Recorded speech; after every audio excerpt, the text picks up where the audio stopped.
ভয়ে অনেকে আসতো না, যে এখানে গেলেই মনে হয় জবাই করে ফেলবে। তো এমন একটা ভৌতিক ব্যাপার আসলে এখানে হয়েছিল। এখন যেমন স্থাপনা আছে, আগে তো আসলে এমনটি ছিল না। আগে একটা ডোবার মতো ছিল এবং একটা ট্যাঙ্কি ছিল, এবং এখানে একটা পুরোনো একটা ঘরও ছিল। এখন যেটা দেখতে পাচ্ছেন এই ঘরটা একটু অন্যরকম ছিল, তবে ঘর ছিল একটা। 1971 সালে সারা বাংলাদেশে যখন গণহত্যা চলছিল, তো বিভিন্ন নির্জন জায়গাগুলোকে আসলে ওই সময়কার পাকিস্তানি সেনা এবং যারা তাদের সহযোগী ছিল, আল বদর, আল শামস এবং কিছু অবাঙালি, তারা কি করতো, এই জায়গাগুলোকে তারা ব্যবহার করতো গণহত্যা করার জন্য। 30 জানুয়ারি পর্যন্ত কিন্তু এই মিরপুরের এই জল্লাদখানা সহ আরও বেশ কিছু বধ্যভূমিতে কিন্তু গণহত্যা হয়েছে। কারণ বিহারীদের কাছে ওই সময় বিপুল পরিমাণ অস্ত্র ছিল, এবং তারা গণহত্যাগুলো তারা ওই সময় মানে স্বাধীনতার পরেও গণহত্যাটাকে কন্টিনিউ করেছে তারা।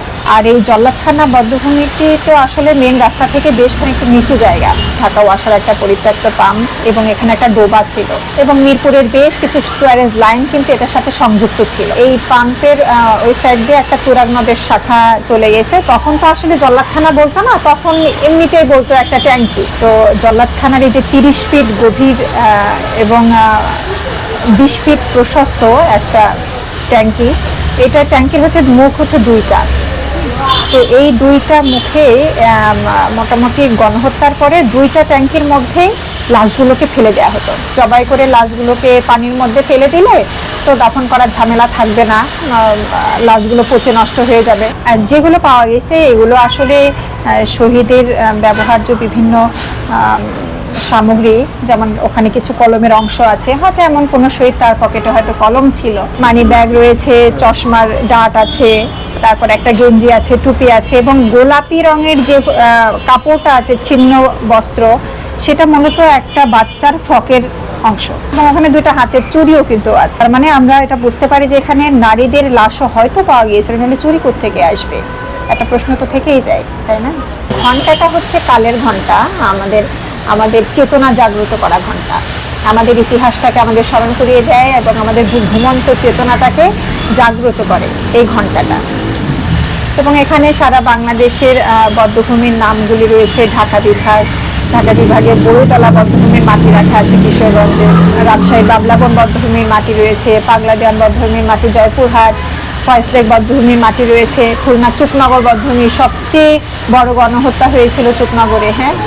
খুব অল্প সময়ে প্রায় 10,000-এরও বেশি মানুষকে কিন্তু এই চুকনগরে হত্যা করা হয়েছিল। তো তারপর সিলেটের আদিত্যপুর গ্রামের একটা বধ্যভূমির মাটি রয়েছে। এই আদিত্যপুরের ঘটনা হচ্ছে 63 জন হিন্দু পরিবারের উপরে আক্রমণ করা হয় এবং 63 জন হিন্দুকে হত্যা করা হয়। তো এই মাটিগুলো আমরা রেখেছি কারণ মাটির সাথে তো আসলে শহীদের রক্ত মাংস মিশে আছে। এই মাটি এমন একটি স্মারক, এই মাটির জন্যই তো আমাদের যুদ্ধ, এই মাটিই তো আমাদের মা, এবং এই মায়ের জন্যই তো এই শহীদরা প্রাণ দিয়েছেন। এখানে একটা মোরাল রয়েছে, নাম জীবন অবিনশ্বর। এই মোরালের নিচে দেখা যাচ্ছে অনেকগুলো লাশ পড়ে আছে। এই লাশের স্তূপ থেকে একটা সূর্য উদিত হচ্ছে। এখানে সারা বাংলাদেশের গণহত্যার যে বধ্যভূমিগুলো আছে সেটার পাশাপাশি সারা বিশ্বে গত 20 শতকে যত গণহত্যা হয়েছে সেটার একটি তালিকাও কিন্তু এখানে দেওয়া রয়েছে। তো এখানে যেমন আর্মেনিয়া, জার্মানি, এখানে সুদান পর্যন্ত গণহত্যার লিস্ট দেওয়া রয়েছে। 2007 সাল পর্যন্ত সুদান পর্যন্ত কন্টিনিউ ছিল, সেটা দেওয়া হয়েছে। পরবর্তীতে আমরা এখনো বর্তমানে যেমন ফিলিস্তিনিতে গণহত্যা চলছে, তারপর মায়ানমারে গণহত্যা হয়েছে, সেগুলো আমরা এখন ইনক্লুড করিনি। ভবিষ্যতে আমরা সংস্কার করলে তখন আমরা করবো আশা করি।